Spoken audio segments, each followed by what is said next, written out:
Riko mentolo lurah Gedangan sampai perkosa Riko mbok jak nemeteng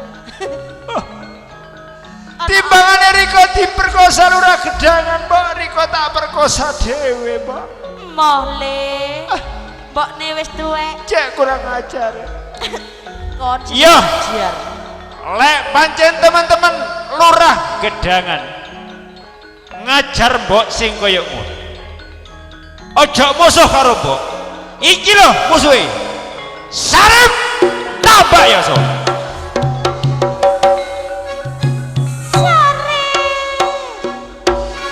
mati kali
tunggal guru kok padha pasulayan Pranjang kawat Subakri lan markasan Pranjang kawat di alapatine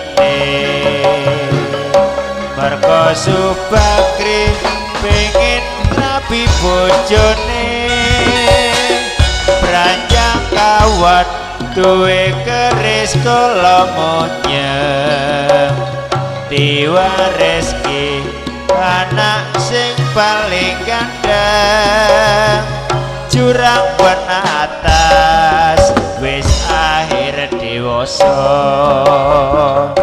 pingin bales patine wong tuwa markasan Subakri markasan Subakri markasan Subakri biyen sing mateni markasan Subakri markasan Subakri markasan Subakri maju tak pateni Pranjang kawat yo Bambang Sutejo asli saka ing Sampang Madura crita iki mung tak singkat wae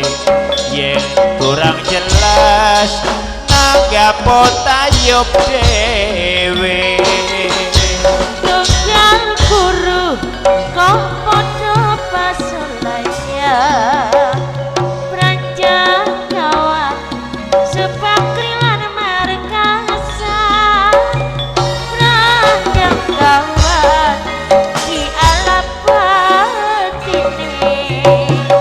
arga Subakri pengen rabi bojone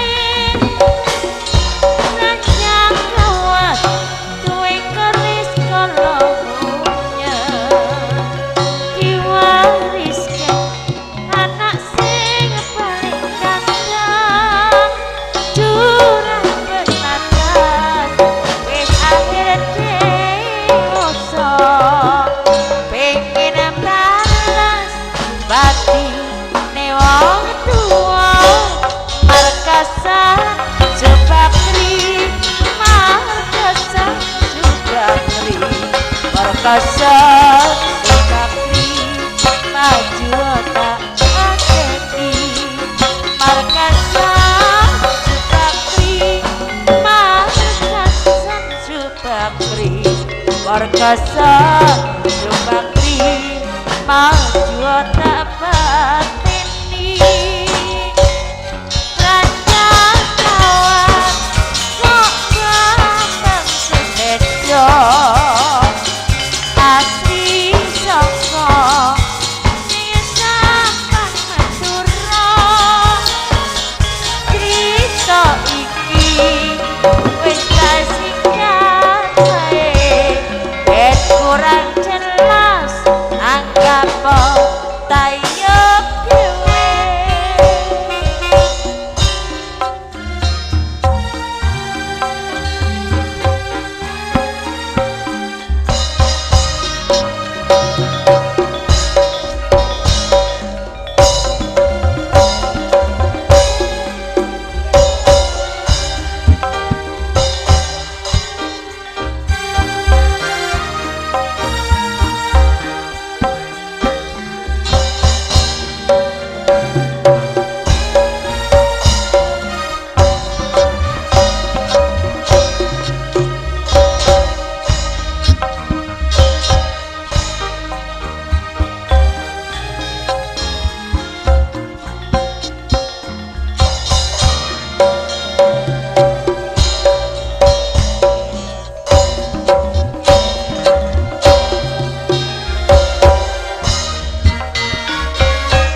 kamu saja sayang, kamu saja yang di hati.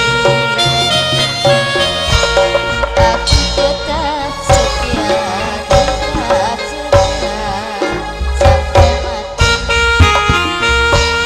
Aku berdandan hanya untuk kamu, aku bersolek hanya untuk kamu. Dari rambutku sampai ujung kaki, semua ini hanyalah milikku. Jantung dan hati milikmu, lahir dan batin cintaku kepadamu. Jantung dan hati milikku, lahir dan batin cintaku.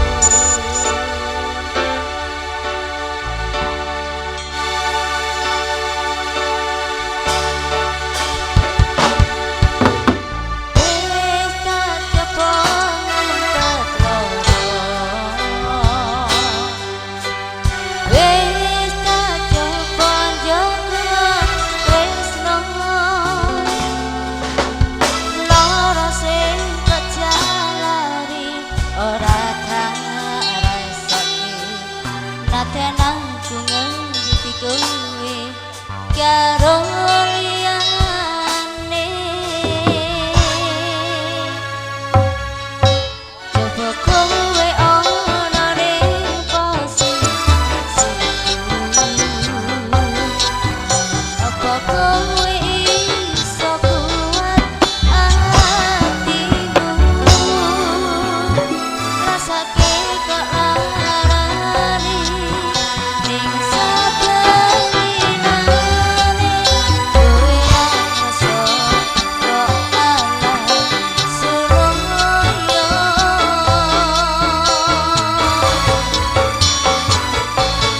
Kula pun angkat tangan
Wis aja wawal wae. Wong wedok kasih njaluk ping 5 iki.